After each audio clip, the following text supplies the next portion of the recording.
Hello everyone, আসসালামু আলাইকুম। আগে আমরা খেলনা বাটি নিয়ে এভাবে খেলতাম।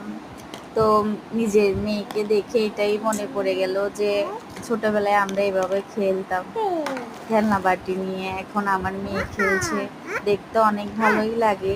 নিজের মানে শৈশবটা নিজের মেয়েকে দিয়ে দেখি। আলহামদুলিল্লাহ, আলহামদুলিল্লাহ, আল্লাহর কাছে মানে আর কিছু ছাড় নেই। এটা অনেক মানে প্রকাশ করার মতো না আম্মু কি রান্না অনুভূতিটা। করতেছো? তুমি ডিম রান্না করতেছো? একদিন আমার ডিম মেয়ে এভাবে সত্যি রান্না করা হয়েছে, আম্মুকে দিবা? সত্যিকারের খেলনাবাটি নিয়ে আম্মুকে খেতে দিবা না?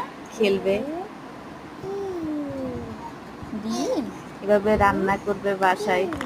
ডিম বুনা মেয়েকে করতেছো? এত কষ্ট করে বড় করব, ডিম বুনা? এই মেয়েটা আম্মু, শ্বশুরবাড়িতে যায় ডিম রান্না বুনা বান্না হয়েছে, করবে। আম্মুকে দিবা?